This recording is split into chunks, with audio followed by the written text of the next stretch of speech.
नमस्कार दोस्तों। बात बहुत पुरानी है। प्राचीन काल में विक्रमगढ़ नाम के राज्य पर एक विकराल नाम का राजा राज्य किया करता था। वह राजा बड़ा ही क्रूर और निर्दयी था। वह हर रोज एक लड़की से विवाह करता और दूसरे दिन ही अपनी नवविवाहिता पत्नी को फांसी पर चढ़ा देता था।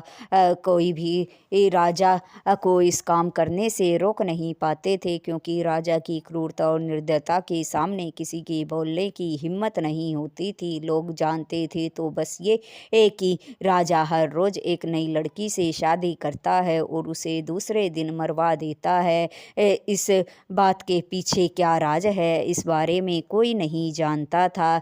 सो राज्य में दुख और भय के कारण सन्नाटा पसरा रहता था। उस राज्य के पास एक जंगल में जादूगर रहता था, जो काफ़ी समय पहले राज्य में ही रहता था। लेकिन ये सब बातें जानने के बाद उसने राज्य छोड़ दिया था और जंगल में रहने लगा था। उसकी एक बेटी थी जो जवान और खूबसूरत थी, जिसका नाम सुलक्षणा था।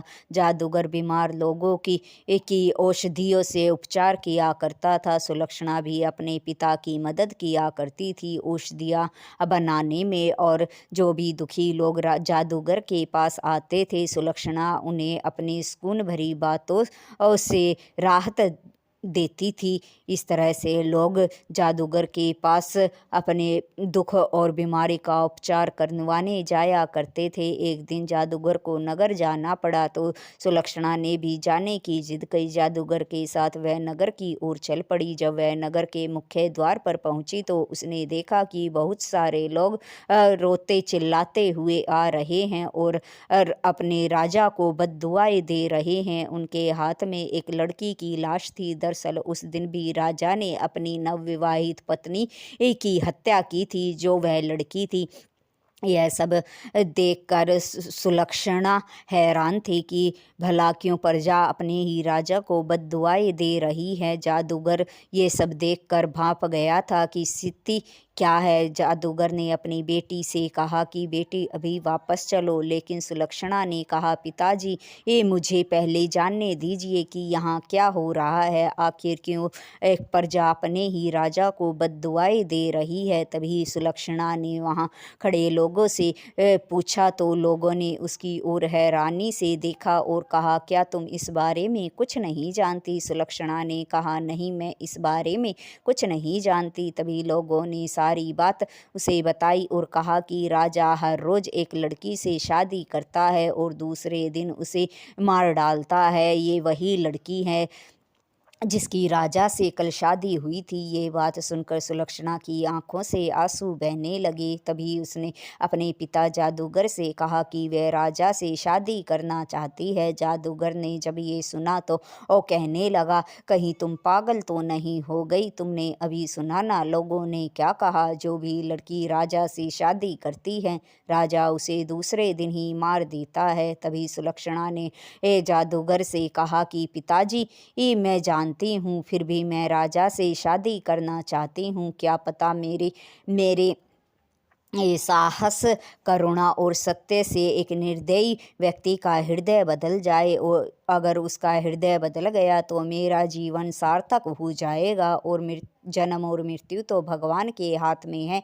इसलिए आप मुझे राजा से शादी करने की अनुमति दे दे। जादूगर उसे मना करने लगा, लेकिन सुलक्षणा की जिद के आगे जादूगर हार गया। उसने कहा, ठीक है। अब सुलक्षणा अपने पिता की आज्ञा लेकर राजा के महल की ओर चल पड़ी। उधर जो राजा विकराल था, वो पहले इतना क्रूर और निर्दयी नहीं था। वह बड़ा ही प्रजापालक राजा था, प्रजा का ख्याल रखता था और नेक दिल इंसान था। राजा विकराल की शादी रानी रूपमती से हुई। रानी रूपमती बड़ी ही खूबसूरत थी। राजा विकराल रानी रूपमती से बेहद प्रेम करते थे।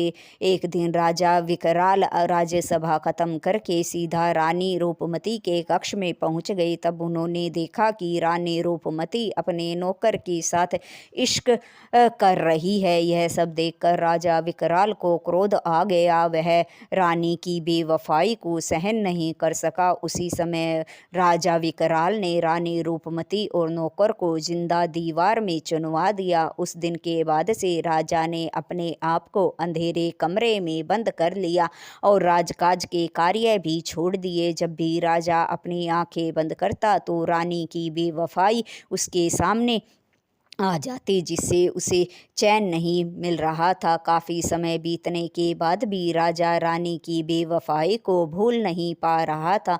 फिर राजा ने एक मंजे हुए चित्रकार को बुलाया और रानी और नौकर की वो तस्वीर बनवाई जिस अवस्था में राजा ने उन्हें रानी के कक्ष में देखा था। तस्वीर बनवा कर राजा विकराल ने उसे अपने कक्ष के सामने वाली दीवार पर लगवाया। जब भी राजा रानी की उस तस्वीर को देखता था तो उसे रानी की बेवफाई याद आती थी। राजा विकराल रानी से बहुत मोहब्बत करता था, लेकिन रानी ने उसके साथ बेवफाई की, इसे वो भूल नहीं पाया। धीरे धीरे राजा क्रूर और निर्दयी होता चला गया।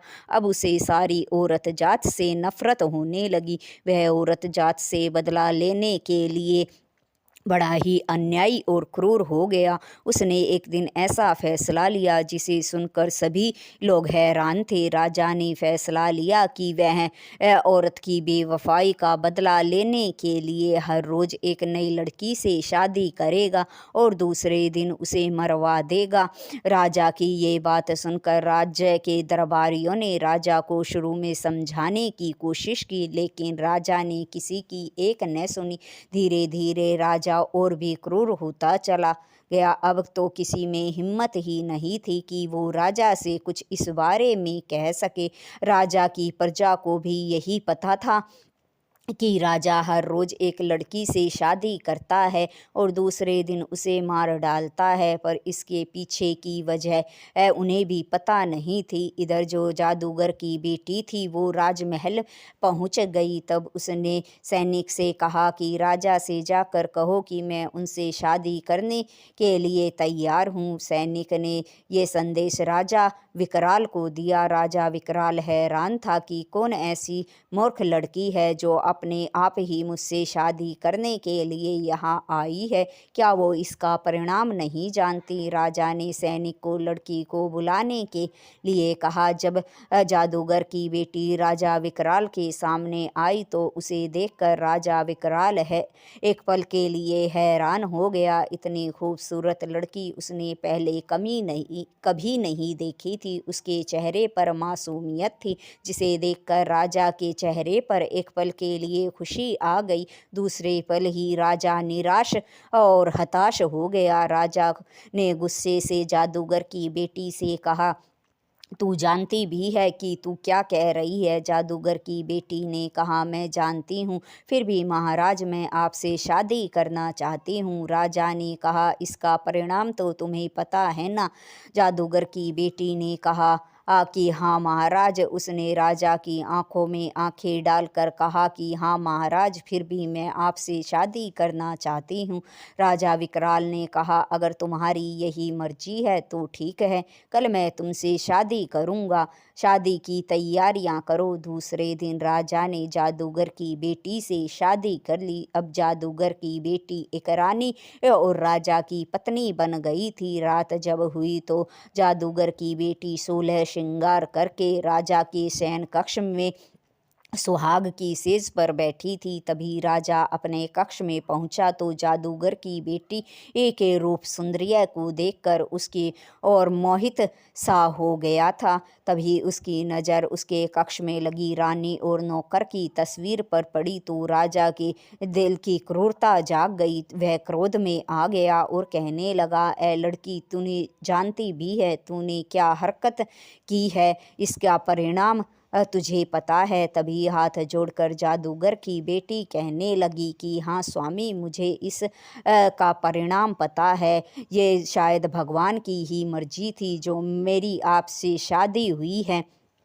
तब राजा ने जब उसकी बात सुनी तो कहने लगा, तू जानती है ना, कल सुबह तुझे कत्ल करवा दिया जाएगा। तभी जादूगर की बेटी हाथ जोड़कर कहने लगी, स्वामी मैं जानती हूँ, कल आप बाकी लड़कियों की तरह मुझे भी कत्ल करवा देंगे, लेकिन आज की रात मैं आपकी दुल्हन हूँ, इसलिए इस पल की मोहब्बत की गहराई को देखिए, लंबाई को नहीं। उसकी बातें सुनकर राजा उसकी तरफ हैरानी से देखने लगा, जैसे राजा के दिल में उसके साहस, सादगी और रूप ने एक अलग जगह बना ली हो। तभी राजा ने कहा, तुम्हें पता है ना सुबह तुम्हारा क्या अंजाम होगा। तभी उसने हाथ जोड़कर राजा से कहा कि महाराज, मुझे पता है, लेकिन आज की रात मेरी ही है और मैं आपकी दुल्हन हूँ, इसलिए आप अपने गुस्से को शांत करिए और इत्मीनान से बैठ जाइए। उसकी ये बातें सुनकर राजा का गुस्सा जैसे शांत हो गया। वह पास रखी एक कुर्सी पर आराम से बैठ गया।